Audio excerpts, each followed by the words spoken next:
Well, good morning. Welcome to Debbie's Back Porch. So glad to have you with us. Today I'm going to make one of those something else to do with ground beef recipes.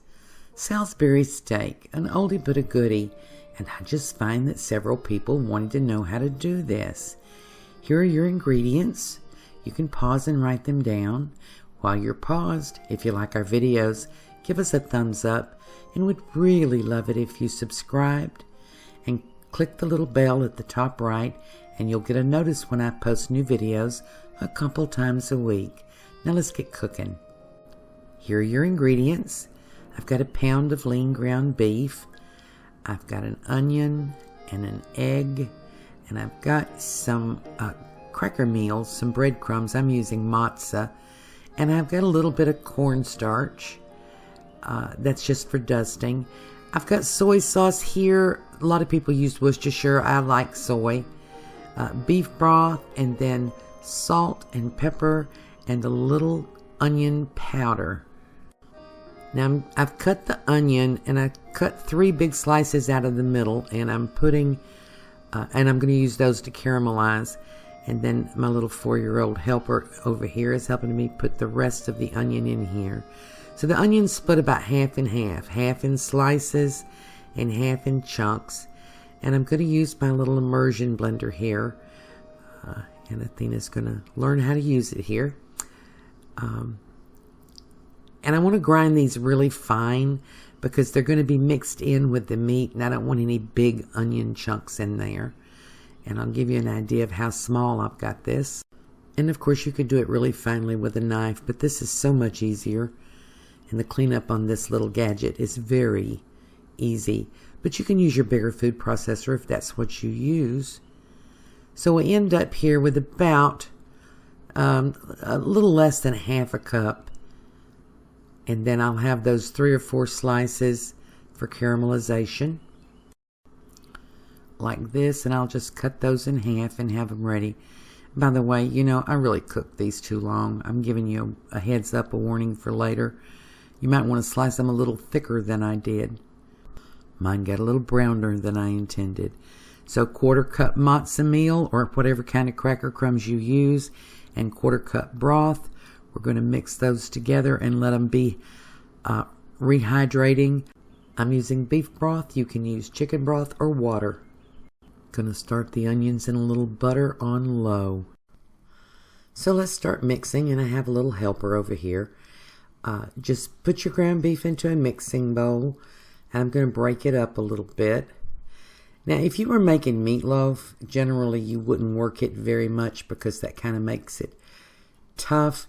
You want to mix this a little bit because what we're trying to do is to get this to hold together. So a little bit of mixing it, working it, kind of helps give it a little bit more texture. So now all we do is add these ingredients. We're going to start out here with our egg that I beat up and mix that in. And of course, you know, that's just a binder. And this is pretty much a flexible recipe. You can use whatever you would use to make meatloaf, except I don't put any tomato product in this. And then the onion. That onion's kind of juicy. It's been sitting here now for about 15 minutes. Mix that in well. This is going to make 6 Salisbury steaks.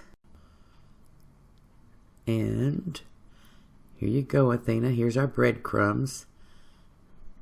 And you do want to give these about 15 minutes to rehydrate.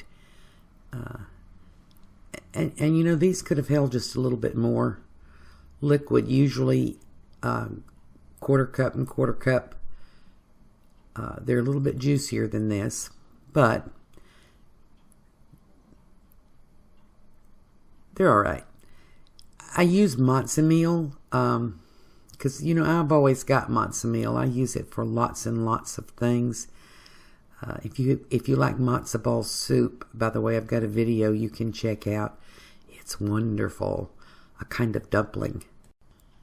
Then we want to put in our soy sauce. And yes, most folks use Worcestershire sauce. I generally don't keep Worcestershire sauce. I like soy sauce. I use it in place of Worcestershire in most things. Occasionally I buy it. So our seasonings, I'm using a little garlic powder just for the added flavor. And then I'm going to put in salt and pepper, or Athena's going to put in salt and pepper, and that's freshly ground black pepper, which I just ground right before I turned the camera on.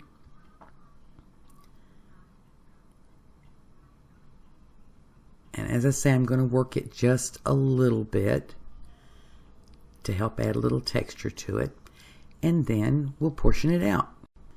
So this is a 3-ounce scoop, and I'm going to fill each one just a little bit more than 3 ounces, kind of round it up a little bit. You want to get about 6 portions out of this. And little note here, after you do this, if you have time, it's a good idea to refrigerate it. It just works easier. I didn't take the time to do that this time, but I usually do. Just throw it in the fridge for 15 or 20 minutes. Makes them just a little bit easier to work with. I have here just a little bit, maybe a 1/4 cup of cornstarch. And this is my process for cooking these. I shape them. You can shape them any way you want to. This is sort of the traditional shape of Salisbury steak. And I just dust them a little bit with cornstarch. Not enough for breading, just enough to sort of help them keep their shape. You don't have to do this, and not everybody does this. But the way I cook them is to have about a 1/2 inch oil in the pan to dust them a little with cornstarch. And it just gives them a nice, has a nice browning effect, and helps them hold their shape and texture. And I'll do a couple of these, and then we'll move over to the stove. I have my trusty field skillet here. I have about a 1/2 inch of oil, and I'm testing it, just dropping a little piece of meat in. Now, alternative method, you can just put them directly on the pan without any oil, or just enough oil to prevent sticking, depending on what kind of pan you're using. I do it this way because it gives the meat a little more crunch. And I like the texture of that. And I'm going to need some of this oil for the gravy anyway. But if you don't want to use that oil, which by the way I'll drain off before I put the before I make the gravy, then don't use it. I just like the texture you get doing it this way. And I should have shown you this to start with. Put a little oil on your spatula, then get a second utensil to push the steak off. I didn't refrigerate these. They handle a little bit easier if you do. And we're going to cook these about 2 minutes on the first side and leave them alone. Don't be tempted to mess with them for about 2 minutes, and then just nudge them with your spatula to make sure they're not stuck, which is true in all frying. You do that in all frying. Let them set and then nudge them a little. Then when you see a little browning climbing up the sides, give them their first turn. There you go. We're getting some nice browning there. And you know, a lot of folks would cook this in a pan with the little griddle marks. I have one, but I just prefer this field skillet. It's so good. So there you go. Now we're going to leave them alone and let them cook on that side about 5 minutes. And now I have my heat on medium, and that's going to vary. See, that's after about 2 minutes. Not quite ready. It's going to vary from stove to stove. You want the heat so that they keep sizzling, but they're not popping. If the oil's popping out, your heat's too high. And after they've cooked on that side about 5 minutes, I'm going to test them for doneness. And you just put a knife down in there, and if you see any pink liquid, it's not done. These need to cook about another minute. I'm going to flip them over. Let them cook about another minute, and then take them out. And I'll cook the other 3 and then come back and we'll make some gravy. I have poured off some of the oil and measured back in a 1/4 cup of oil, and this is a 1/4 cup of all-purpose flour. We're going to make brown gravy, and I'm using beef broth, but chicken broth will work.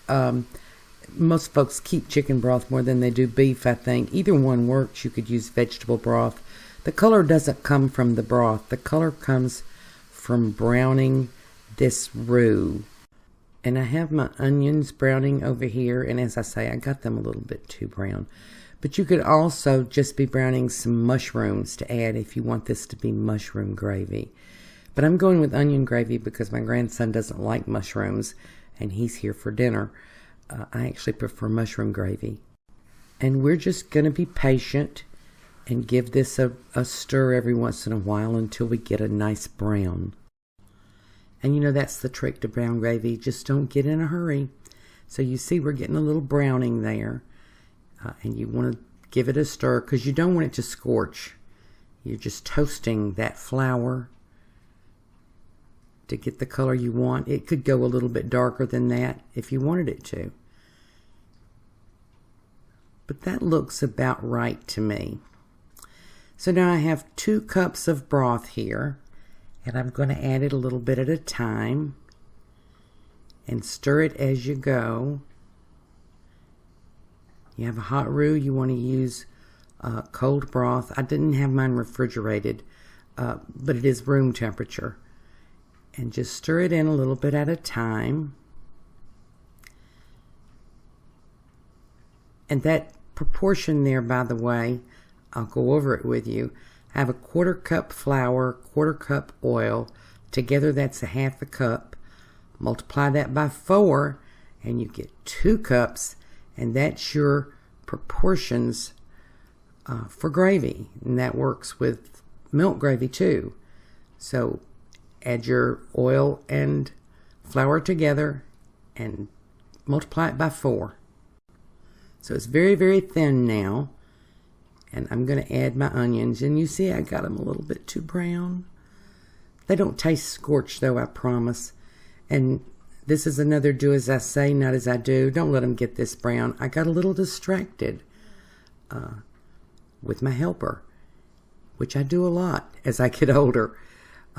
So put your onions over here.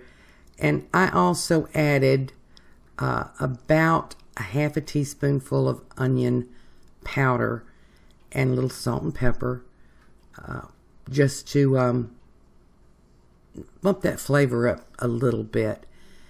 If I were using mushrooms, I probably wouldn't have added that onion powder. Then we're going to put the little steaks back in and let them simmer as the gravy thickens. I'm only putting 5 back in because Athena doesn't want hers in the gravy. She's going to make a hamburger out of hers. And we'll let this simmer. Need to get a little bit of bubble on it until this gravy thickens. Then I'm going to plate this up and show you what I've got. And here you have it, Salisbury steak on a little rice with plenty of gravy, some asparagus spears and a tomato, and I'm ready to dig in. I have to dig in around the camera, you know, but I'm going to show you a slice of this.